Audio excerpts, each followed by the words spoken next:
آقا کریم علیہ السلام سے عرض کی کہ حضور بھوک اس قدر ہے کہ مجھ سے اب برداشت نہیں ہو رہی، آپ اللہ کی بارگاہ میں دعا کریں کہ میرے اس دکھ کا مداوع ہو جائے۔ آقا کریم جب بیٹی کو بھوک اور پیاس کی حالت میں تڑپتے ہوئے دیکھا، کونین کے خزانوں کا مالک اگر چاہتا تو جنت سے خوشے حضور کھینچ کے زمین پہ لے آتے اور فاطمہ کا گھر پھلوں سے بھر دیتے، انہیں ایک لمحہ کی بھوک بھی برداشت نہ کرنا پڑتی، لیکن آقا کریم نے سیدہ فاطمہ کی پشت پہ ہاتھ پھیرا اور ساتھ دعا دی، اے اللہ میری بیٹی فاطمہ کو بھوک ستایا نہ کرے۔ سیدہ فرماتی ہیں کہ بھوک تو موجود رہتی، لیکن بھوک کی وجہ سے وہ جو تکلیف کا احساس ہوتا وہ ختم ہو گیا حضور کے ہاتھ پھیرنے کی وجہ سے۔ اللہ اکبر۔ تو آقا کریم علیہ السلام کی یہ شہزادی گھر میں کئی دنوں فاقوں سے کاٹ لیتے ہیں۔ امام منذری نے الترغیب والترہیب کے اندر لکھا ہے کہ ایک دن محبوب خدا صلی اللہ علیہ وآلہ وسلم بھوک کی شدت میں مسجد نبوی سے باہر نکلے، آگے شیخین کھڑے تھے، دو اور صحابی اور موجود ہوئے، چلتے چلتے حضرت ابو ایوب انصاری کے گھر کے قریب سے گزرنے لگے تو وہ خوشبو رسول سونگھ کے جلدی گھر سے باہر آ گئے۔ آقا کریم علیہ السلام سے عرض کی حضور آپ میرے مہمان بن جائیں، چند لمحوں کے لیے مجھے میزبانی کا شرف بخش دیں۔ آقا کریم فرمایا ابو ایوب تمہاری مرضی۔ وہ حضور کو گھر لے گئے، چٹائی بچھائی بٹھایا، بکری کا بچہ ذبح کر کے اہل خانہ کو دیا، جلدی کھانا تیار کرو میرے آقا کو بھوک لگی۔ امام منذری لکھتے ہیں کہ جب واپس حضور کی خدمت میں حاضر ہوئے گھر والوں کو کھانا بنانے کا کہنے کے بعد، تو کیا دیکھا کہ حضور کے چہرے پہ آثار نقاہت ہیں، بہت زیادہ کمزوری کے آثار ہیں۔ جلدی سے گئے، کہیں سے کھجوروں کا ایک خوشہ لے آئے اور حضور کے سامنے رکھتے ہوئے عرض کی حضور کھانا پکنے میں دیر ہے، اتنی دیر تک یہ کھجوریں تناول فرمائے۔ پھر تھوڑی دیر کے بعد کھانا جب دسترخوان پہ لگ گیا، آقا کریم علیہ السلام کی نظر جب کھانے پہ پڑی تو حضور کی آنکھیں چھم برسنے لگی۔ پھر ایک روٹی پکڑی اور چند بوٹیاں لی اور ایک غلام کے ہاتھ میں دیتے ہوئے کہا جاؤ ہمارے گھر دے آؤ، میری بیٹی فاطمہ کتنے دنوں سے بھوکی بیٹھی، مال کے کونین ہیں وہ پاس کچھ رکھتے نہیں، دو جہاں کی نعمتیں ہیں ان کے خالی ہاتھ میں، مہینہ گھر میں چولہا نہیں جلتا، لیکن اس کے باوجود زبان پہ شکوہ نہیں ہے۔ بیٹی جب گھر سے چلتی ہے، آج تو بیٹیاں اپنے باپ سے خود جہیز کا مطالبہ کرتی، ایک معاشرے کا یہ روگ کہ غریب کی بیٹی کو قبول کرنے کو تیار نہیں، جہیز کی لعنت نے معاشرے کو ایسا جکڑا ہوا کہ گھروں میں بیٹیاں بوڑھی ہو رہی ہیں، ماں باپ ان کی نیندیں اچاٹ ہیں، لیکن دوسری طرف بیٹی بھی مطالبہ کرتی ہے کہ مجھے یہ چاہیے اور مجھے وہ چاہیے۔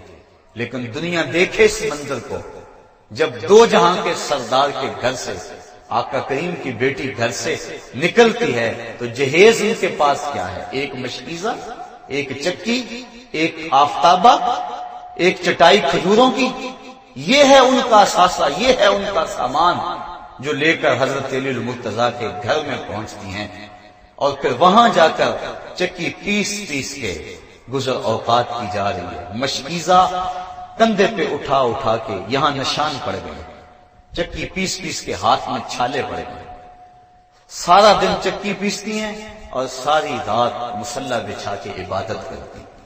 آج کی عورت کہتی ہے میرے گھر کے کام کاج بڑے ہیں، میرے پاس وقت نہیں ہے، میرے بچے زیادہ ہیں، میرے پاس وقت نہیں ہے کہ میں نماز پڑھ سکوں، بار بچے پیشاب کر دیتے ہیں، کیسے میں صفائی رکھ سکتی ہوں؟ آؤ سیدہ فاطمہ کی چوکھٹ پہ آؤ، حسنین کی تربیت بھی ہو رہی ہے، مولا علی کی خدمت بھی ہو رہی ہے، اور چکی پیس کے آٹا تیار بھی ہو رہا ہے، مہمانوں کو کھانے بھی بھیجے جا رہے ہیں، اور جب رات پڑتی ہے تو ساری رات مصلی پہ گزار دیتی ہیں۔ اور ذوق بندگی کیا ہے؟ عرض کرتی ہیں اے اللہ تیری راتیں اتنی چھوٹی ہیں کہ تیری بندی کا ذوق بندگی ہی پورا نہیں ہوتا، ابھی ایک سجدہ کرتی ہوں کہ رات ختم ہو جاتی ہے، ایک رات ایسی لمبی بنا دے تیری بندی جی بھر کے تجھے سجدہ تو کر لے۔ یہ ہے عبادت، یہ ہے ان کے شب و روز اللہ کے حضور سارا دن روزے میں اور ساری رات قیام میں گزار دیتی ہیں۔ ایک دن حضرت علی المرتضیٰ گھر آئے، دیکھا کہ ہاتھوں میں چھالے پڑے ہوئے، ایک غزوے سے حضور واپس پلٹے تھے، بہت سارے غلام اور لونڈیاں مال غنیمت میں آئے تھے۔ خیال کیا کہ ایک لونڈی اگر ہمیں گھر کے کام کے لیے مل جائے تو کام آسان ہو جائے گا۔ کہا جاؤ اپنے باپ سے ایک لونڈی مانگ لاؤ۔ سیدہ فاطمہ الزہرا حاضر ہوئی، لیکن زبان سوال نہ کر سکی۔ آقا کریم نے پوچھا بیٹا کدھر آئے تھے؟ کہا حضور یوں ہی سلام کرنے آ گئی تھی۔ واپس چلی گئی۔ حضرت علی المرتضیٰ نے دیکھا، کہا اس در سے تو کبھی کوئی خالی نہیں پلٹا، لگتا ہے تم نے حضور سے عرض ہی نہیں کی۔ کہا میں ہمت نہ کر پائی۔ کہا چلو میں تمہاری ترجمانی کرتا ہوں۔ حضرت علی المرتضیٰ اور حضرت فاطمہ الزہرا رضی اللہ تعالی عنہ حضور کی چوکھٹ پہ آ کھڑے۔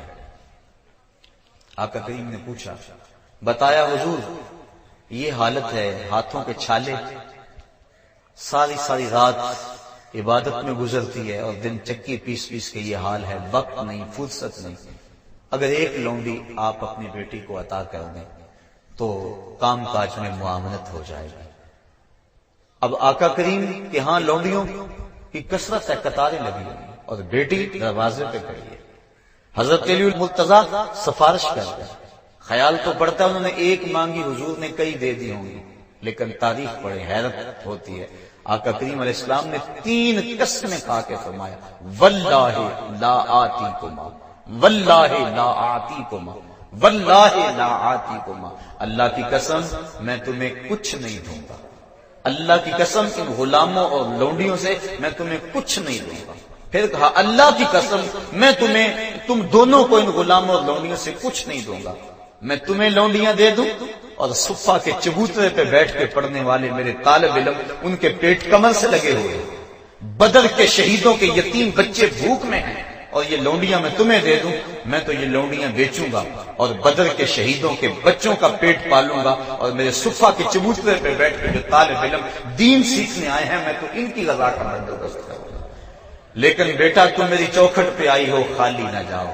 جب رات کو سونے لگو، کروٹ تمہاری بستر پہ لگے تو 33 مرتبہ سبحان اللہ پڑھ لینا، 33 مرتبہ الحمدللہ کہہ لینا اور 33 مرتبہ اللہ اکبر پڑھ لینا۔ یہ غلاموں اور لونڈیوں سے بہتر ہوگا۔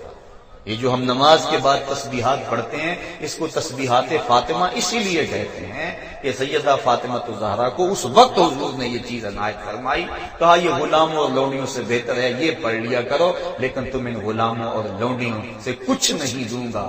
مال کے کونین ہیں وہ پاس کچھ رکھتے نہیں، 2 جہاں کی نعمتیں ہیں ان کے خالی ہاتھ ہیں۔ تو حضور علیہ السلام سیدہ فاطمہ الزہرا رضی اللہ تعالی عنہا کو ان غلاموں اور لونڈیوں سے کچھ نہیں دیا۔ آقا کریم اپنی بیٹی سے بے پناہ محبت کرنے کے باوجود حضور نے ان کو اس انداز کے ساتھ جو ہے وہ جواب دیا تاکہ ان کا تعلق دنیاوی مال و اسباب سے نہ ہو بلکہ ان کا سارا تعلق اپنے رب کے ساتھ ہو، اور یقیناً وہ بھی یہ چاہتی تھی، انہوں نے بھی کبھی زبان پہ حرف شکایت نہیں لائی۔ یہ حضرت علی المرتضیٰ کے کہنے پہ اگر حاضر بھی ہوئی تو آقا کریم نے فرمایا کہ میں تجھے ان میں سے کچھ نہیں دوں گا۔ حضرت سیدہ فاطمہ الزہرا رضی اللہ تعالی عنہا راتوں کو اٹھ کے کثرت کے ساتھ اور دن کو بھی مصلی بچھا بچھا کے رویا کرتی تھی۔ ایک دن حسنین کریمین نے پوچھا کہ امی آپ کثرت سے کیوں روتی ہیں، کیا مسئلہ ہے؟ تو سیدہ فاطمہ الزہرا نے عرض کی کہ بیٹو مجھے تمہارے نانے کی امت کا غم رلا رہا ہے۔ یہ امت کی غم خاری کا عالم ہے سیدہ فاطمہ الزہرا رضی اللہ تعالی عنہا کا۔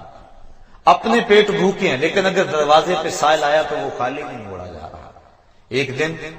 ایک دن پورا گزر گیا فاقے سے، تو کھانا تیار ہوا، حسنین کو دیا، حضرت علی المرتضیٰ کو دیا، خود کھانے لگی تو دروازے پہ دستک ہو گئی۔ سائل نے کہا میں 2 دن سے بھوکا ہوں۔ کہا بیٹا جاؤ سائل کو کھانا دے آؤ۔ کہا امی آپ بھی کھا لیں، آپ بھی تو 1 دن سے بھوکی ہیں۔ کہا میں تو 1 دن سے بھوکی اور وہ 2 دن سے بھوکا ہے، لہذا اس کا حق بنتا ہے کہ یہ وہ کھانا کھائے۔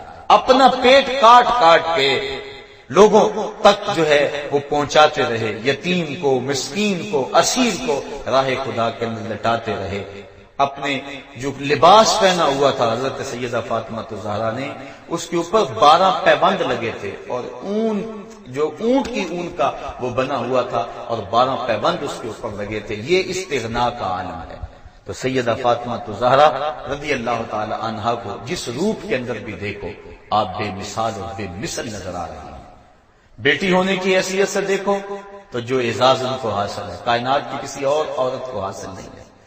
اللہ اکبر۔ اور اگر